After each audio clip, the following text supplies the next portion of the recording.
August 19th, 1944. Inside the Wehrmacht headquarters, nestled in East Prussia, General Oberst Alfred Jodl meticulously reviewed the latest intelligence reports, painting a grim picture of the collapsing Western Front. His staff, with slide rulers and furrowed brows, had painstakingly calculated the mathematics of Allied supply lines, which stretched over 400 miles from the Normandy beaches to Patton's spearheading Third Army. The conclusion was inescapable. The Americans had simply outrun their own logistics. Patton, they predicted, would grind to a halt within days, perhaps even hours. No army, no matter how powerful, could possibly sustain such breakneck speeds without an adequate supply of fuel and ammunition. From his vantage point at Hitler's Wolfschanze headquarters, Jodl analyzed the situation, drawing on the shared experience of every German general.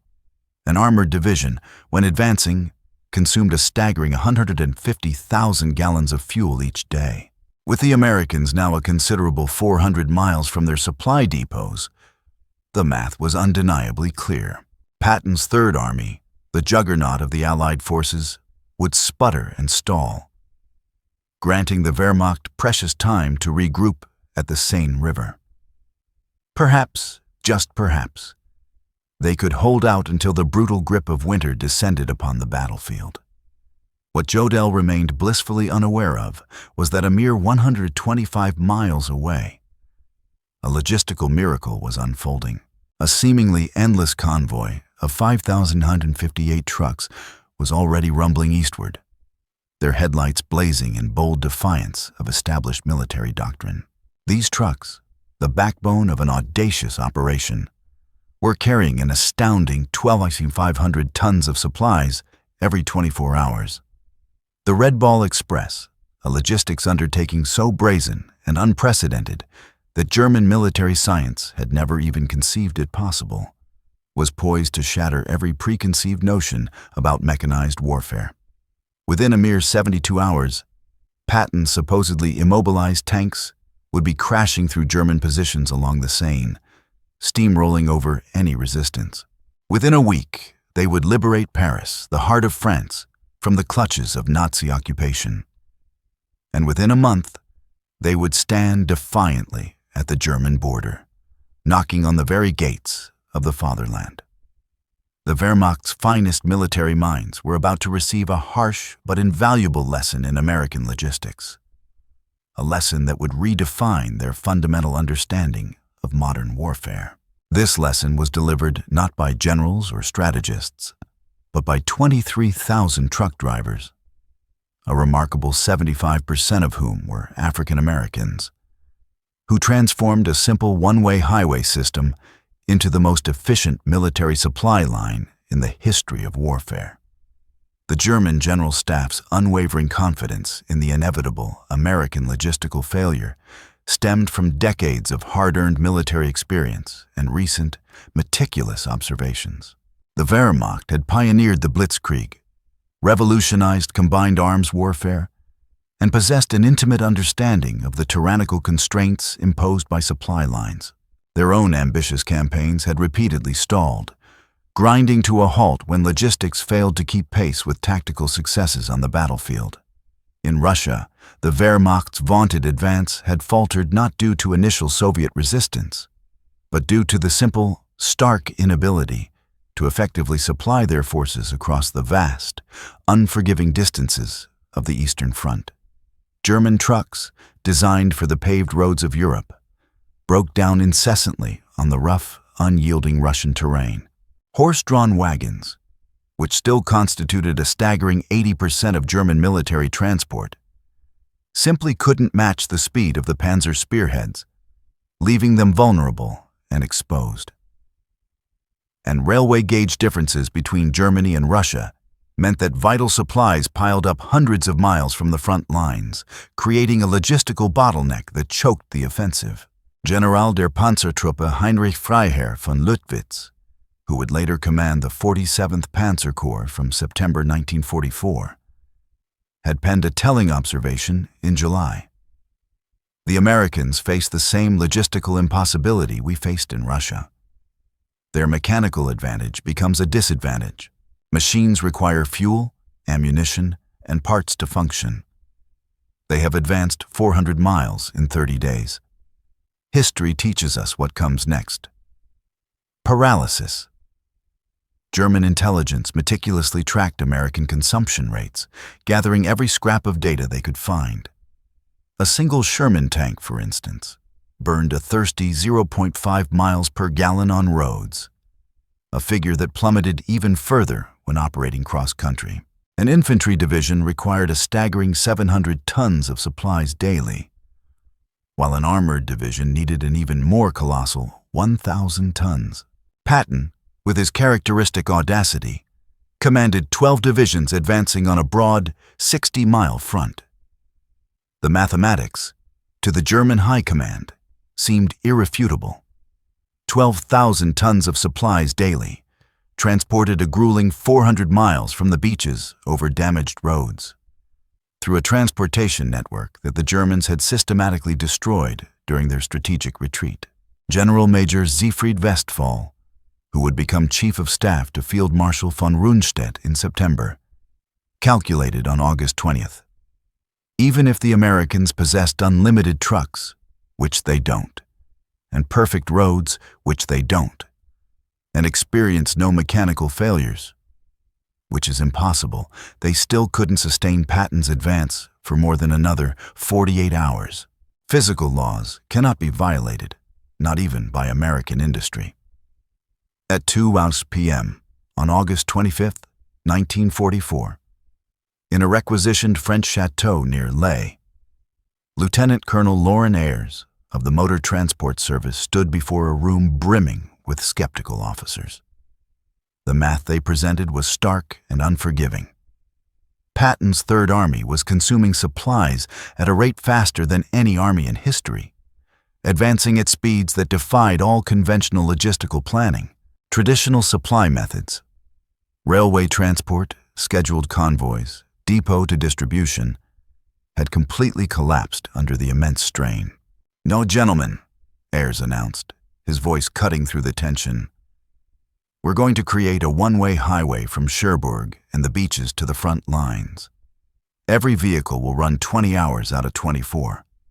No stopping except for gas and emergencies. We'll move 2,500 tons daily minimum." The name, he explained, came from railway terminology. A Red Ball freight was an express shipment that took absolute priority over everything else.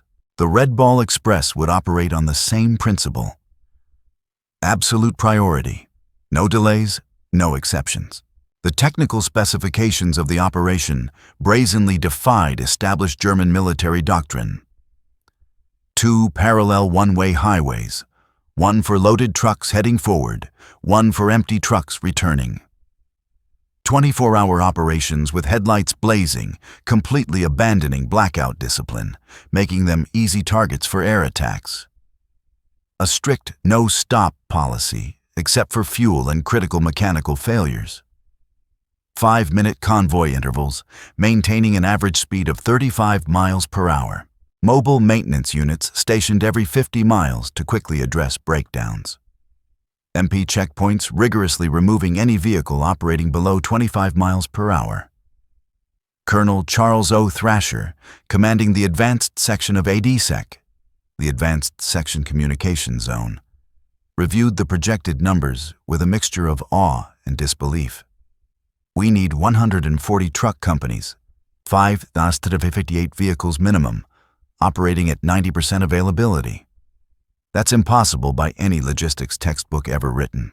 Yet, within 36 hours, the impossible was operational." On August 26, 1944, drivers from the 39th 16th Quartermaster Truck Company climbed into their GMC XDT-8 CTW 2 12-ton trucks, affectionately nicknamed Deuce and a Half, loaded with 105 mm artillery shells bound for Patton's guns near Meaux, some 300 miles east. The demographic composition of the Red Ball Express would have sent shockwaves through the ranks of German racial theorists. Of the 23,000 drivers who would eventually operate along the route, approximately 75% were African American soldiers, serving in a still rigidly segregated army. These men, who were routinely denied the right to eat in white restaurants or use white facilities in much of America, were now responsible for keeping the most celebrated white general's army in motion. The drivers, with their shared experiences and common purpose, quickly developed their own unique culture within the confines of their rolling convoys. They painted bold slogans on their trucks: Patton's Blood Bank, Hitler, Here We Come, Detroit to Berlin Express. They created their own traffic rules, prioritizing speed and efficiency above all else. Slower vehicles pulled off the road immediately to avoid hindering the flow. Mechanical failures were quickly assessed and either repaired or unceremoniously pushed into ditches to clear the way. Any truck operating below 20 miles per hour was considered a roadblock and dealt with accordingly. By August 28th, German reconnaissance units began reporting something unprecedented, something that defied their understanding of military logistics. Units from Aufklärungsabteilung 116 radioed from positions overlooking the main Red Ball route. Continuous vehicle column, headlights visible for 20 kilometers. No spacing, no blackout discipline. Estimate 1,000 vehicles per hour. Americans have abandoned all military precaution. This brazen disregard for established protocol violated everything German military doctrine had taught. Headlights at night were an open invitation to air attack. Continuous columns presented perfect targets for artillery strikes, and the absence of spacing between vehicles meant that a single disabled truck could bring an entire convoy to a screeching halt. Yet, the Americans seemed utterly unconcerned, pushing forward with unwavering determination. General Lieutenant Edgar Feutinger, commanding the 21st Panzer Division, personally observed the Red Ball Express from concealed positions on August 30th. His report to Army Group B headquarters reflected a growing sense of alarm. The enemy operates a supply system beyond our comprehension. Vehicles pass at 30-second intervals, day and night, without pause. They don't hide, don't disperse, don't follow any rules we understand. It's not military science. It's mass production applied to warfare. What the Germans simply couldn't grasp was that American logistics operated on entirely different principles. Where German doctrine emphasized meticulous concealment and careful planning, the Americans relied on sheer volume and relentless output. Where the Germans meticulously conserved vehicles and resources, the Americans assumed a 20% mechanical failure rate and planned accordingly, factoring in acceptable losses. And where the Germans adhered to strict military procedure, the Americans improvised continuously, adapting to the ever-changing circumstances on the ground. The numbers achieved by the Red Ball Express defied German calculations of what was logistically possible. During the first week, from August 25th to 31st, 1944, an astounding 89,939 tons of supplies were delivered. The daily average was a staggering 12,848 tons. The round-trip distance was a grueling 686 miles. Vehicle rotations saw 5,958 trucks making an incredible 1.5 trips daily. The fuel consumed by the operation itself amounted to a colossal 300,000 gallons. German logistics specialists, upon capturing these numbers from American documents, initially dismissed them as blatant propaganda, far too unbelievable to be true.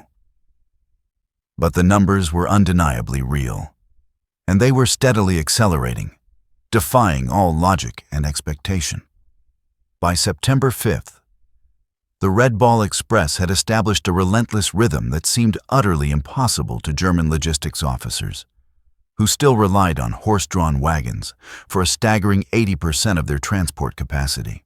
Convoys departed every 5 minutes from the western terminus, a constant stream of vehicles stretching towards the front.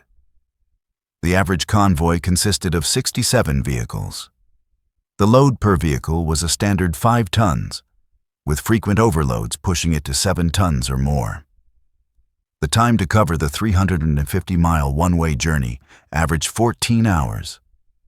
The turnaround time at each end, a frantic period of unloading and reloading, was just 2 hours. At any given moment, approximately 5,000 vehicles were in constant motion along the Red Ball route, a testament to its scale and efficiency. The Red Ball Express generated innovations almost hourly, as drivers and mechanics solved problems that German military science considered insurmountable. When trucks broke down, and they did so at an average rate of 1-800 daily, mobile maintenance units performed repairs on the roadside, often under dangerous and challenging conditions. Mechanics developed a triage system, allowing them a mere 15 minutes to fix a problem or push the vehicle off the road to make way for others. Parts were cannibalized from vehicles deemed beyond immediate repair, further maximizing efficiency. Engines were swapped in a mere 45 minutes using mobile cranes, a feat of engineering that astounded observers. When the designated Red Ball route became congested, as it frequently did, drivers simply created alternate paths, improvising new routes to keep the flow moving. They commandeered French buses to move personnel and free up trucks for cargo. They even borrowed German vehicles, painting them olive drab and pressing them into service, blurring the lines of the conflict. They built bypasses around destroyed bridges using rubble from bombed buildings as roadbeds, transforming destruction into opportunity. The Germans, observing this apparent chaos that somehow produced an efficient and effective order, simply couldn't comprehend it. German logistics doctrine emphasized careful planning, strict maintenance schedules, and adherence to proper procedures. The Americans, in contrast, violated almost every principle. Yet their system not only functioned, but accelerated, delivering more and more supplies with each passing day. Perhaps the most stunning revelation for German observers was American fuel management, the lifeblood of any mechanized army. The Red Ball Express consumed a staggering 300,000 gallons of gasoline daily just for its own operations, a quantity that exceeded what many German armies received for all purposes. Yet, fuel never ran short, never became a limiting factor. The Americans had created a parallel marvel, Operation Pluto, pipeline under the ocean, laying fuel pipelines across the English Channel, a feat of engineering that German intelligence hadn't even detected. Forward fuel dumps were strategically established every 25 miles along the Red Ball route, ensuring that no vehicle waited more than 10 minutes for refueling. General Major Walter Wenck observed from aerial reconnaissance photographs, his voice filled with disbelief. The Americans have fuel dumps larger than our entire strategic reserves. They burn more gasoline moving gasoline than we allocate to entire panzer divisions. This isn't war as we understand it. It's industrial overflow. The Red Ball Express didn't just supply Patton's advance. It multiplied its speed exponentially, transforming the battlefield. German military doctrine calculated that an armored division could sustain a 20 to 30-mile advance daily under optimal conditions. Patton's divisions, lavishly supplied by the Red Ball Express, averaged 40 to 60 miles daily for weeks on end, shattering all expectations. On September 1, 1944, the 4th Armored Division advanced 35 miles in the morning operations, then halted briefly for resupply at noon. Red Ball trucks were already waiting with fuel and ammunition, and the division promptly advanced another 32 miles in the afternoon. This 67-mile single-day advance shattered German defensive planning, which had assumed a maximum of 30 miles daily. General Oberst Heinz Guderian, reviewing the reports back in East Prussia, initially refused to believe them. No armored force can advance 60 miles daily for a week. Mechanical failures alone would prevent it. This is propaganda or misidentification. But intercepted American radio traffic confirmed the impossible truth. Even more disturbing for German commanders, The Americans were broadcasting their positions openly, without code, supremely confident in their ability to move faster than the Germans could react. By September 5, 1944, German intelligence had compiled comprehensive reports on the Red Ball Express, painstakingly detailing its operations and capabilities. The implications were catastrophic for Wehrmacht planning, forcing a complete reassessment of the enemy's capabilities. Every assumption about American military capability required revision. The report contained observations that utterly defied German military science. Americans wasted vehicles prodigiously, abandoning damaged trucks rather than repairing them, seemingly unconcerned by the loss. Drivers operated on stimulants for days on end, pushing themselves to the absolute limit of human endurance, violating every principle of personnel management. They exhibited no camouflage discipline, making the entire system vulnerable to air attack that somehow never materialized. A testament to Allied air superiority. And they tolerated mechanical failure rates of 30% daily, simply overwhelming the problem with sheer redundancy, a level of waste that seemed incomprehensible. Their fuel consumption, astronomical by European standards, would have bankrupted any other military in the world. Field Marshal Walter Model's response, upon reviewing the reports, revealed a growing sense of desperation. If these reports are accurate, we face not a superior army, but a superior civilization. They make no effort to hide because they don't fear us. They waste resources because they have infinite resources. We cannot defeat this with military tactics alone. The Red Ball Express drivers, however, paid a steep physical price that German observers couldn't fully appreciate. Drivers operated for 72 straight hours, often hallucinating from exhaustion and the effects of benzodrine.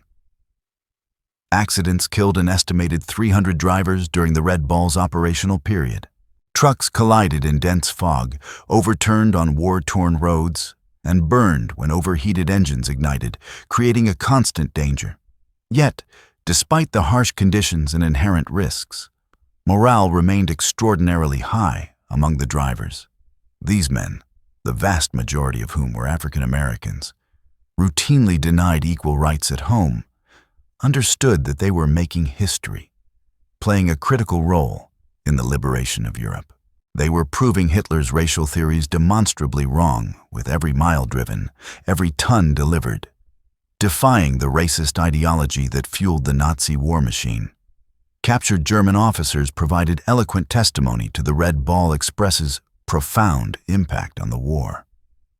Oberst Hans von Luck, taken prisoner in September 1944, told interrogators, "We knew we'd lost when we understood your supply system. You violate every rule. Waste fuel, abandon vehicles, exhaust drivers, yet succeed through sheer volume. You've industrialized warfare beyond our comprehension." The psychological impact on German forces was devastating, eroding their morale and undermining their will to fight. Wehrmacht soldiers could hear American trucks all night, every night. A constant, unnerving reminder of the enemy's overwhelming logistical superiority. Endless motors, endless supplies, a stark contrast to their own dwindling resources. They had 3 rounds per rifle, while the Americans were bringing millions of rounds, seemingly without end.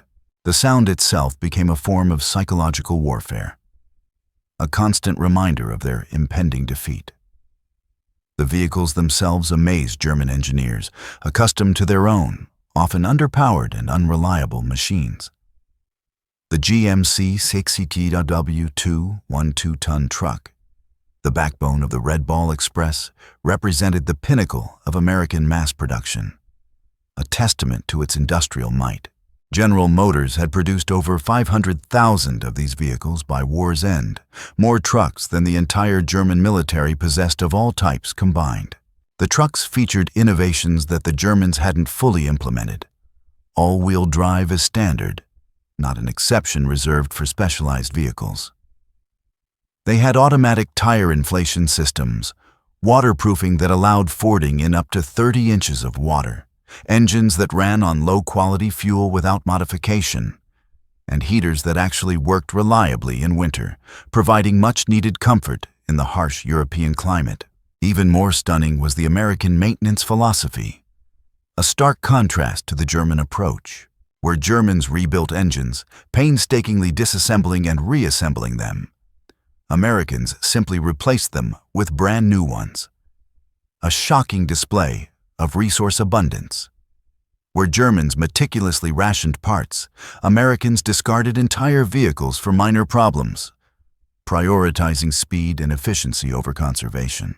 And where Germans relied on highly skilled master mechanics, Americans had thousands of competent mechanics who could perform 80% of necessary repairs, distributing the workload and speeding up the process.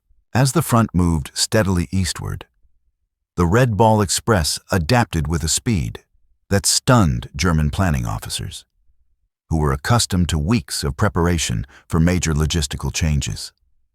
When the original route to Chartres became insufficient to meet the growing demands, the Americans created Red Ball Express extensions overnight, seamlessly integrating them into the existing network. The White Ball Express, running from Rouen to Paris, the Green Diamond, from Cherbourg to railroad transfer points, the Red Lion, from Bayeux to Brussels, and the ABC, from Antwerp, Brussels, to Charleroi. Each new route was operational within 48 hours of its conception. German staff officers, in contrast, required weeks to plan similar operations, bogged down by bureaucratic processes and rigid adherence to protocol. The Americans simply painted new markers, assigned trucks, and started rolling, showcasing their adaptability and pragmatism. The predominance of African American drivers in the Red Ball Express created a significant cognitive dissonance for German racial theorists, undermining their deeply ingrained beliefs. Nazi ideology declared blacks inferior, incapable of complex technical tasks, and lacking the initiative required for independent action. Yet, these drivers were performing logistical miracles that German forces simply couldn't match, shattering the foundations of their racist worldview. The African American soldiers themselves understood the profound irony of their situation, fully aware of what the Nazis thought of them, and that knowledge only fueled their determination to succeed, driving them to work even harder to prove their detractors wrong. Every mile they drove was a victory against racism, a blow against the hateful ideology that threatened to engulf the world. Some German prisoners, forced to load Red Ball trucks as laborers, found their worldview fundamentally shattered by working alongside African American sergeants, witnessing their competence and professionalism firsthand. They calculated weight distributions faster and more accurately than German engineers, spoke better English than German English instructors, and treated prisoners fairly and with respect, despite everything that Nazi propaganda had told them about racial behavior, challenging their deeply held prejudices. The Red Ball Express required an infrastructure that the Germans deemed impossible to create under combat conditions, a testament to American engineering prowess. Engineers built or reinforced 40 bridges, created 15 major fuel depots, established 26 maintenance stations, and constructed 8 temporary cities to house and support the drivers, all while the operation was running at full capacity. The bridge at Montebourg, for example, had been deliberately destroyed by German engineers specifically to halt American logistics, a strategic blow aimed at crippling the Allied advance. The Wehrmacht calculated that its replacement would require a minimum of 6 weeks, effectively stalling the offensive. American engineers, however, built a temporary bridge in a mere 14 hours, while Red Ball convoys detoured only 8 miles on hastily bulldozed bypass roads, showcasing their speed and ingenuity. German engineers observed American construction methods with a mixture of awe and bewilderment. There were no planning meetings, no detailed blueprints, just immediate, decisive action, transforming the landscape with astonishing speed. They built faster than the Germans could destroy, creating infrastructure that seemed to appear overnight in the French fields, a symbol of American industrial might. One Red Ball Express achievement particularly stunned German artillery officers: ammunition supply rates that exceeded even their highest theoretical calculations. American artillery units fired with virtually no restrictions, a luxury that no German unit had enjoyed since 1942, highlighting the disparity in resources. During the reduction of Metz's fortifications in September 1944, the XX Corps artillery fired an incredible 100,000 rounds in a single 24-hour period, a barrage of unprecedented intensity. And the Red Ball Express delivered every single round, plus a 20% surplus, ensuring that the guns never fell silent. In contrast, German artillery defending Metz was rationed to a meager 50 rounds per gun per day, a pathetic limitation compared to the American firepower. The disparity was overwhelming, a reflection of the Red Ball's success. American guns fired continuously for hours, while German artillery officers calculated that such bombardments required 50 truckloads of ammunition per hour. And the Red Ball Express provided it without pause, defying all expectations. The Red Ball Express consumed vehicles at rates that would have paralyzed any other military in the world, accepting attrition as a cost of doing business. By late September, mechanical attrition had reached staggering proportions, pushing the limits of sustainability. The average vehicle life was a mere 10,000 miles, far below the normal 30,000 miles under less demanding conditions. The daily deadline rate, the percentage of vehicles out of service, reached a staggering 30% of all vehicles. Engines were replaced at a rate of 500 weekly, a constant churn of maintenance and repair. Tires were consumed at a rate of 10,000 weekly, leaving a trail of discarded rubber across the French countryside. And the total number of vehicles destroyed or abandoned reached a staggering 5,000 plus, a testament to the harsh conditions and relentless pace. Yet, despite these immense losses, the operation never slowed down, never faltered. American production had anticipated such losses, factored them into the plan. Ships arrived weekly at French ports carrying hundreds of new trucks, constantly replenishing the supply.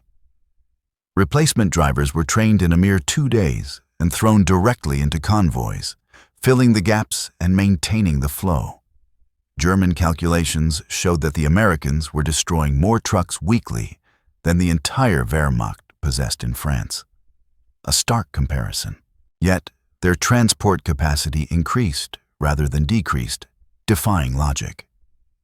They had achieved something that the Germans thought impossible. Logistics faster than consumption, a revolutionary concept.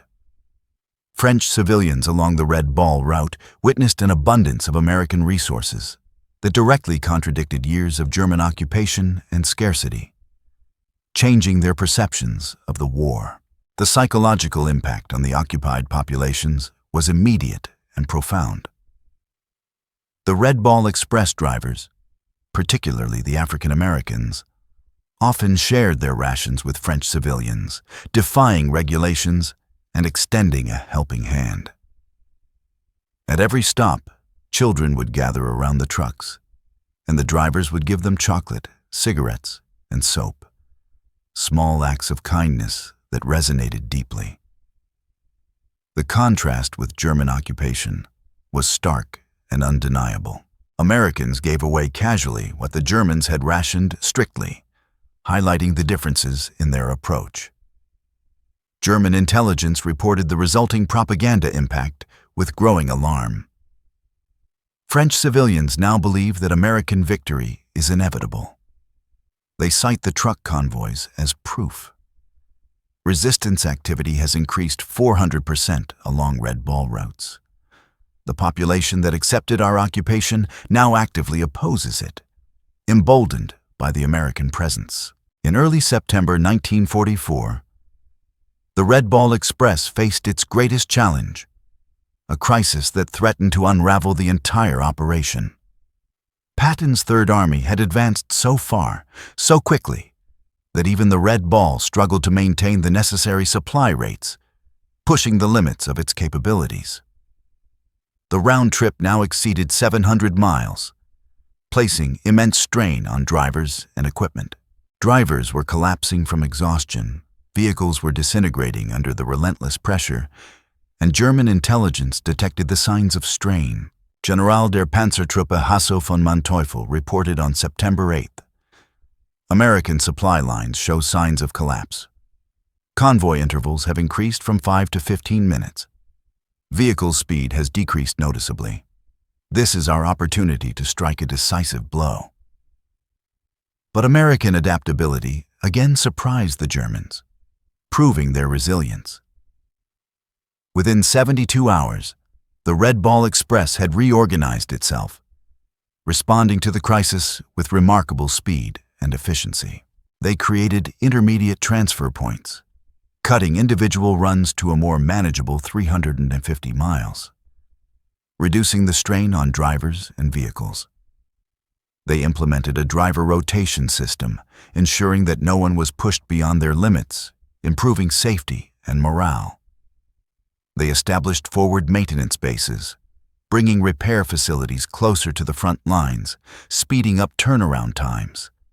And they doubled the number of assigned vehicles, injecting fresh resources into the system. By September 12th, the tonnage delivery had actually increased, exceeding pre-crisis levels. The crisis that should have halted Patton's advance only made the Red Ball system stronger, demonstrating its inherent robustness. Supplementing the Red Ball Express, the Americans implemented another logistics solution that the Germans deemed impossible. Large-scale aerial supply, using the skies to bypass the limitations of ground transport. C-47 transport aircraft began delivering critical supplies directly to forward units, operating with remarkable frequency and efficiency. Each aircraft carried 3 tons of cargo, providing a vital boost to the ground-based logistics. On September 16, 1944, Wehrmacht observers counted an astounding 900 transport flights in a single day, delivering a staggering 2,700 tons by air, further underscoring the American logistical prowess. The Luftwaffe, at its peak during the siege of Stalingrad, had managed to deliver only 300 tons daily, and that was considered a maximum effort, a Herculean feat. The Americans, in contrast, used transport aircraft like trucks, operating with little regard for risk or loss. They had no fighter escort concerns, no fuel limitations, simply assuming losses and overwhelming them with numbers, an approach the Germans couldn't match. The Wehrmacht simply couldn't compete with this industrial arithmetic, this relentless application of resources to the problem. The Red Ball Express operated under command principles that flagrantly violated the rigid German military hierarchy, challenging the established order. Junior officers made decisions that were typically reserved for generals in the Wehrmacht, empowered to act independently and decisively. Sergeants commanded operations larger than German colonels managed, given responsibility and authority that would have been unthinkable in the German army. This decentralization baffled German observers, accustomed to the strict chain of command. American logistics operated without apparent central control, a chaotic yet surprisingly effective system. Every lieutenant acted like a general, every sergeant like a colonel, empowered to make critical decisions on the spot. In theory, chaos should have resulted, a complete breakdown of order and efficiency. Instead, they achieved a level of efficiency that the Wehrmacht simply couldn't match with its rigid hierarchy and bureaucratic processes, highlighting the advantages of decentralization. By October 1944, advancing railheads began to gradually reduce the Red Ball Express's requirements, easing the burden on the overworked drivers and vehicles. The operation, which was initially supposed to last only 10 days, had continued for a remarkable 82 days, delivering an astounding 412,000 tons of supplies over 122 million ton miles. a testament to its enduring success. German commanders, now fighting desperately on their own borders, reflected on what they had witnessed with a mixture of awe and regret. Field Marshal Model wrote in his final report, a somber assessment of the war. "We were not defeated by American tanks or planes primarily. We were defeated by American trucks, by their logistical capacity." The Red Ball Express had proven beyond any doubt that in modern war, logistics is strategy, not merely a supporting element. The transition to rail transport was itself a marvel, a demonstration of American engineering prowess. American railroad engineers had reconstructed over 1,000 miles of destroyed French rail lines while the Red Ball was still running, further alleviating the logistical burden. They laid new track faster than the Germans had destroyed it, often using captured German rail equipment, turning their enemies' tools against them. The final Red Ball Express statistics defied every German calculation of logistical possibility, a testament to American ingenuity and determination. 82 days of operation, 412,193 tons of supplies delivered, 222 million ton miles traveled, an average of 5,958 vehicles operating. With a peak of over 7,000, 23,000 total drivers employed, 700,000 gallons of fuel consumed daily, 40,000 tons of ammunition delivered to Patton's Third Army alone, 15 million rations transported, and 135,000 tons of medical supplies delivered, saving countless lives. Reviewing these figures in captivity, German officers admitted that they had calculated American logistics based on European precedent, a fatal error.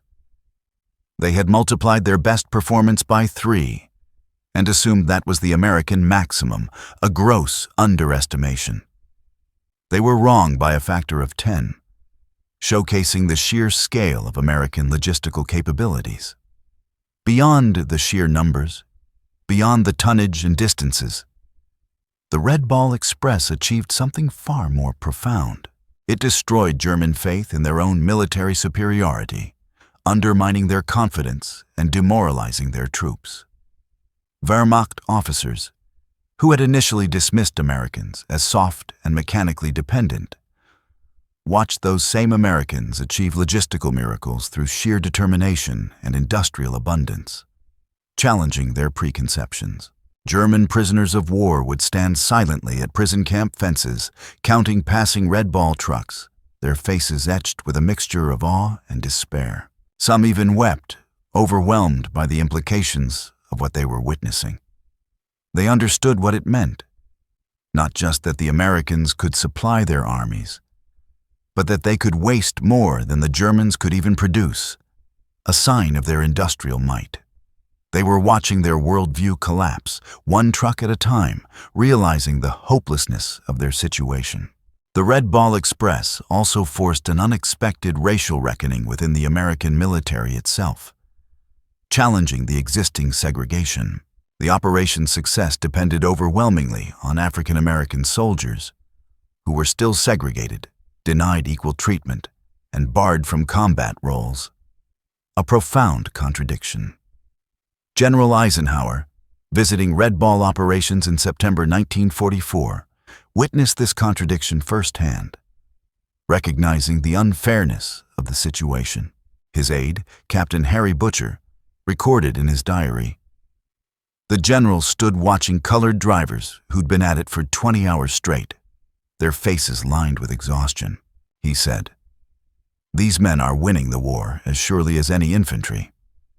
We need to reconsider many things to address the inequalities that exist within our own ranks.'" The Red Ball's success created pressure for integration, a recognition of the contributions of African American soldiers that ultimately contributed to the desegregation of the military. 3 years later, the American military would finally begin dismantling its segregation system, recognizing the inherent unfairness of the policy. African American soldiers had proved in France what they had always known. Given the tools and opportunity, they could match anyone in skill and determination, breaking down racial barriers. The red ball was their combat, their chance to prove their worth, and they won it decisively. German racial theorists, confronted with this undeniable reality, struggled to explain the contradiction, resorting to denial and obfuscation. SS racial science publications simply stopped mentioning American logistics operations, a tacit acknowledgement of their failure. The evidence was too overwhelming to deny, yet too damaging to acknowledge, exposing the hypocrisy and inherent flaws in their ideology. German military engineers, however, studied Red Ball Express operations intensively after the war, seeking to understand the secrets of their success. The lessons they learned revolutionized logistics thinking worldwide, changing the way armies approached supply and transportation. Volume overcomes inefficiency, enabling faster delivery. Mechanical redundancy eliminates vulnerability, building resilience into the system. Decentralized execution enables speed, empowering individuals to take action. Standardization multiplies capability, creating interoperability. Human endurance has limits, but they're far higher than often assumed, pushing the boundaries of what is possible. General Franz Halder, former chief of the German General Staff, wrote in 1950, reflecting on the lessons of the war. The Red Ball Express proved that logistics determines strategy, not vice versa. The Americans understood this from the beginning. We learned it too late, paying a heavy price for our oversight. Among the 23,000 Red Ball drivers, individual stories of heroism emerged, tales of selflessness and bravery that the Germans found incomprehensible within their own rigid military framework. These were not romanticized legends, but verified accounts from military records, documenting the extraordinary dedication of these unsung heroes. Corporal John L. Houston drove continuously for 48 hours, delivering desperately needed ammunition to the 2nd Armored Division near Cambrai, pushing himself to the brink of collapse. He fell asleep at the wheel 3 times, but continued on his mission after being revived by fellow drivers, demonstrating his unwavering commitment. Private Booker T. Washington's truck caught fire from overheated brakes while carrying vital medical supplies, threatening to destroy everything. Instead of abandoning the burning vehicle as procedure required, he drove the flaming truck 2 miles to a field hospital, jumping out just as the flames reached the cab, saving countless lives. The medical supplies were used to treat wounded soldiers from both armies, a testament to the universal need for compassion. These stories, multiplied thousands of times across the Red Ball Express, revealed the unique aspects of American military culture to observing Germans. It was a culture that valued individual initiative, calculated risk-taking, and mission accomplishment above strict regulatory compliance, empowering soldiers to make decisions on their own. Desperately, German forces attempted to create their own version of the Red Ball Express in late 1944. Hoping to replicate its success, Operation Grief, during the Battle of the Bulge, included plans to utilize captured American trucks to create makeshift German supply lines, aiming to turn the enemy's own tools against them. But the effort failed almost immediately, a doomed imitation of the real thing. German drivers couldn't maintain the American speeds, lacking the necessary skills and experience. German mechanics couldn't repair the American equipment fast enough, unfamiliar with the intricate designs. And German fuel supplies couldn't sustain the American consumption rates, highlighting the fundamental differences in resources. Most fundamentally, the Germans couldn't replicate the American attitude of unlimited resources, their willingness to accept losses and push the system to its limits.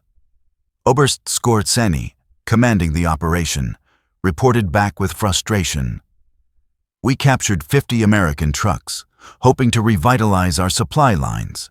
Within a week, 30 were deadlined, out of service and unusable.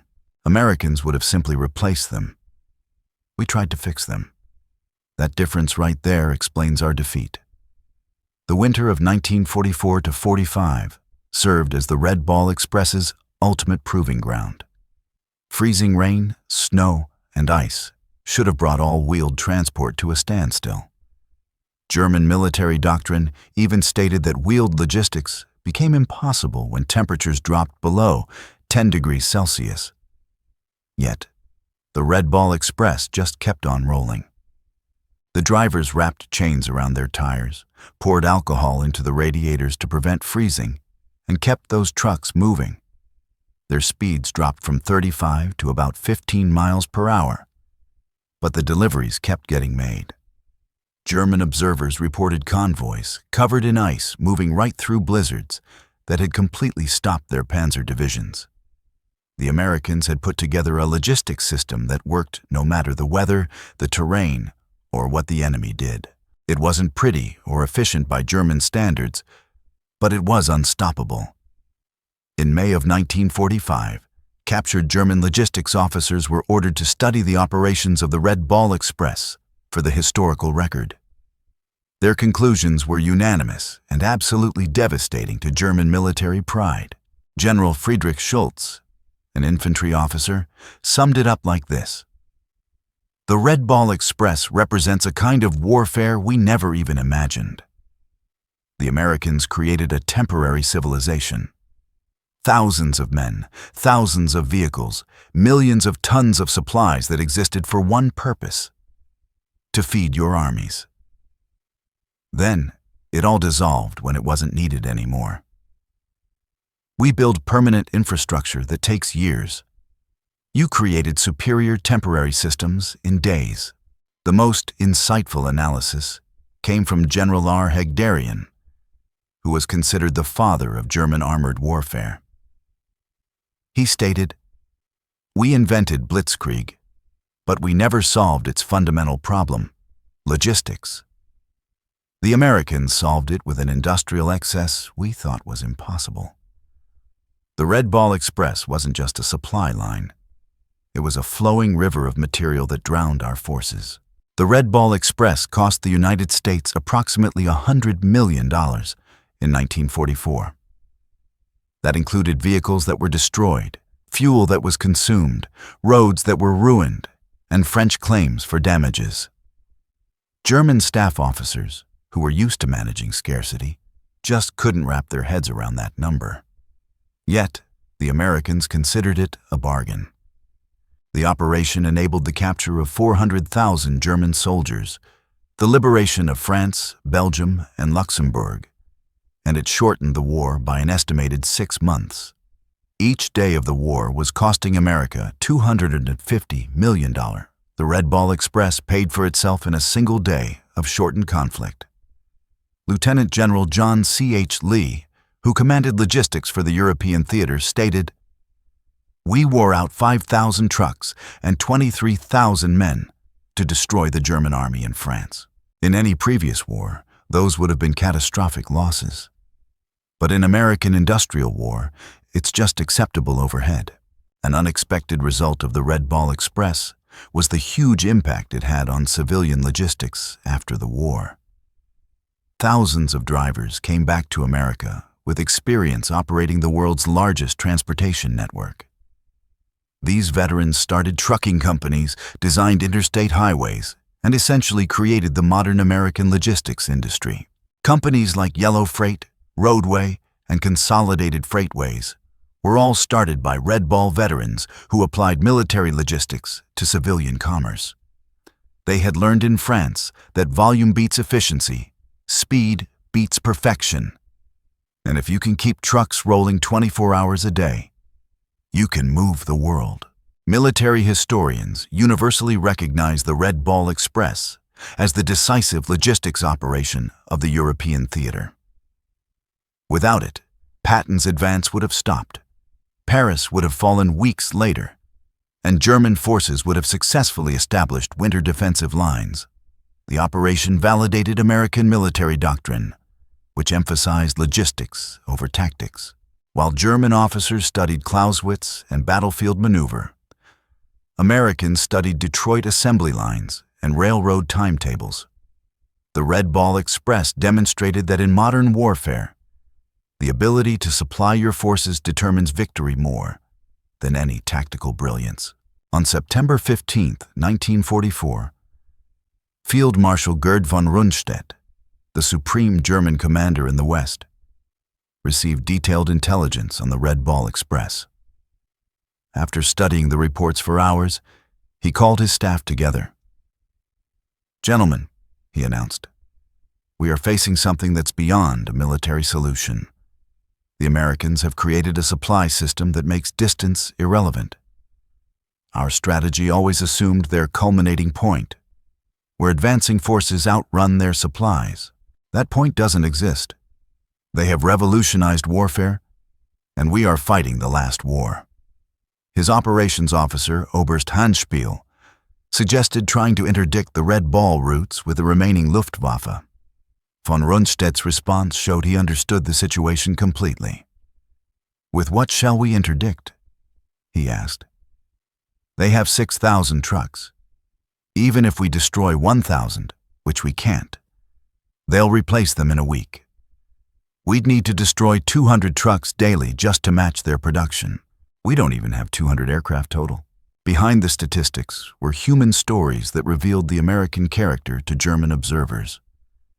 Drivers who hadn't slept for 3 days, refusing to be relieved because they worried their trucks wouldn't make it through. Mechanics working in freezing rain to keep the convoys rolling. Teenagers lying about their age to get a chance to drive those trucks.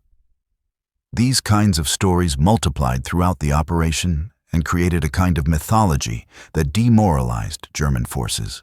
The Americans weren't soft, like the propaganda claimed. They pushed themselves harder than the Germans drove their horses, but they did it voluntarily, not out of fear. This made them far more dangerous than German doctrine had accounted for. The Red Ball Express became unintentional propaganda that was more powerful than any planned operation could have been. German soldiers could hear the convoys at night, endless streams of motors that never stopped. The sound itself became psychological warfare. German units even reported hearing ghost convoys that demoralized the troops just as effectively as the real logistics operations. The knowledge that the Americans had unlimited supplies while the Germans were rationing their last ammunition created a sense of despair that undermined their combat effectiveness. American psychological warfare units recognized the impact. They started broadcasting truck engine sounds toward the German lines when actual convoys weren't present. German units reported these phantom convoys as real, demonstrating just how much psychological damage the Red Ball Express had inflicted. In November of 1944, with the rail lines partially restored, the Red Ball Express was officially discontinued, but its methods had permanently revolutionized military logistics. The concept of continuous, high-volume, wasteful but effective supply became American military doctrine. The final innovation was the speed with which it was all shut down. The massive operation, with its 23,000 men, 6,000 vehicles, and hundreds of installations, disappeared in just 72 hours. Troops were reassigned, vehicles were redistributed, and the routes were returned to civilian use. The Germans required months to create much smaller operations and years to dismantle them. The Americans built what they needed, used it, discarded it, and then built something even better. When the German generals surrendered in May of 1945, many of them specifically cited the Red Ball Express as demonstrating the hopelessness of continued resistance. General der Panzer Trooper Hasse von Montoyl stated during his interrogation, "When we understood your logistics capacity, we knew the war was lost. You could supply armies faster than we could destroy them. The Red Ball Express was a weapon against which we had no defense." Sir, Field Marshal Albert Kesselring, one of Germany's most competent commanders, was asked what most surprised him about American forces. His answer was simple: "Not your tanks, not your planes, but your trucks. The Red Ball Express showed us that you had militarized your entire society's production capacity. We were fighting your factories, not just your soldiers. The final statistics of the Red Ball Express stand as a testament to American industrial warfare. Total cargo delivered, 412,193 tons. Total distance covered, 122 million ton miles. Trucks employed, 5,958 daily average, 7,000 at its peak. Drivers involved, 23,000 total. Operating days, 82. Fuel consumed, 57 million gallons. Tires worn out, 180,000. Vehicles destroyed, 5,000 plus. Cost, $100 million. German divisions defeated through supply advantage, 47. Estimated war days shortened, 180. These numbers tell a story that goes beyond just military operations. They represent the moment when warfare changed forever, when industrial capacity became more important than tactical brilliance, when logistics determined strategy rather than just serving it. In 1994, on the 50th anniversary of D-Day, the United States Postal Service issued a commemorative stamp honoring the Red Ball Express at the National Postal Museum in Washington, D.C. The ceremony recognized the operation that had often been overshadowed by combat operations, but which proved equally decisive in the Allied victory. Veterans who attended spoke of their pride in an operation that proved American industrial might and individual determination could overcome any obstacle. They had driven through exhaustion, through mechanical failure, through weather that stopped even tanks.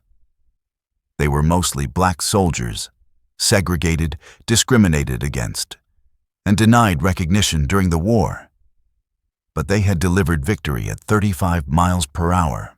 The Red Ball Express proved that in modern warfare, logistics isn't just support. It's the main effort. The operation showed that an industrial democracy could mobilize resources on a scale that totalitarian efficiency simply couldn't match. German generals who had laughed at American logistics were silenced by 6,000 trucks delivering 12,500 tons of supplies daily across 700 miles of liberated France. They had assumed the Americans would follow European precedent, conserve resources, and advance cautiously. Instead, the Americans created a logistics tsunami that drowned German forces in Allied abundance.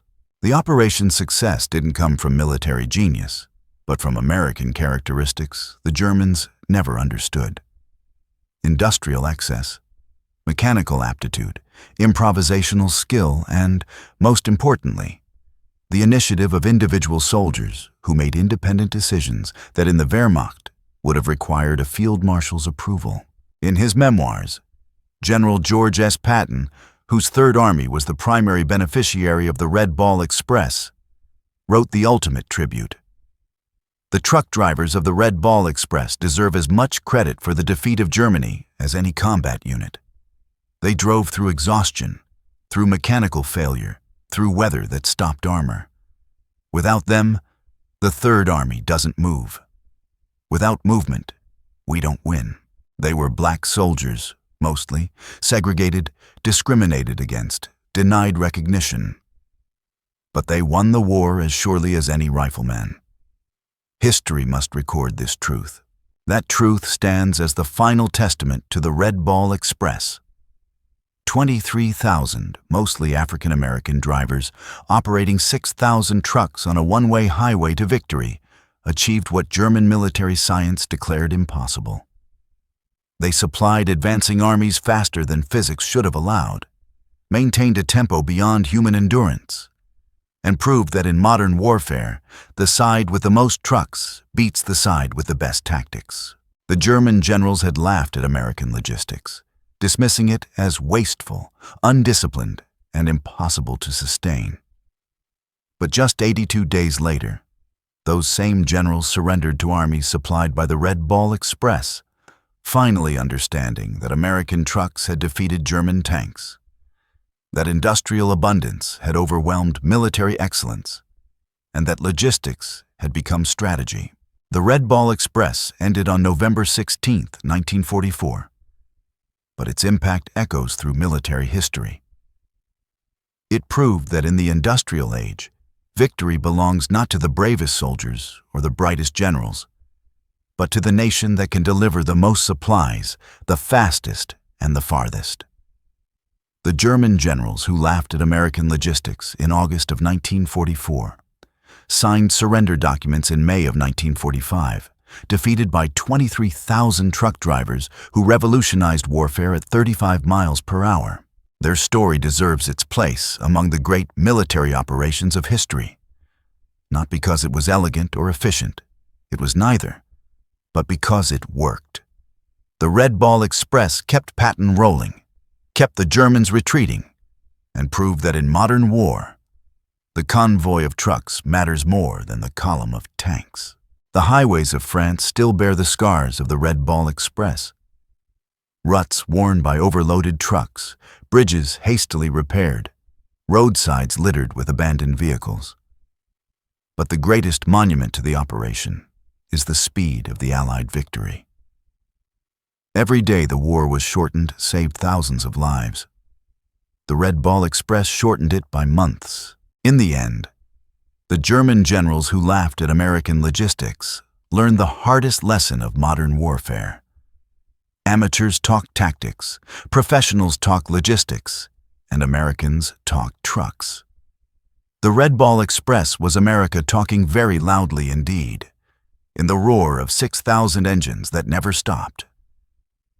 Carrying democracy and destruction at 35 miles per hour down a one-way road to victory. The last word belongs to a German officer whose name is lost to history, quoted by a Red Ball driver at the 1994 commemoration. Standing beside a road in Belgium, watching the endless convoy of American trucks, the officer said in accented English to his captives, "We prepared for everything. Your tanks, your planes, your ships. We never prepared for your trucks. How do you defeat an enemy who has more trucks than you have soldiers?" The answer rolled past him at 5-minute intervals, driven by exhausted Americans who were rewriting the rules of warfare. One delivery at a time. The Red Ball Express had made logistics into strategy, supply into victory, and trucks into the most decisive weapon of the European war. The German generals finally stopped laughing when they understood this truth. But by then, Patton was already at their gates, supplied by the greatest logistics operation in military history.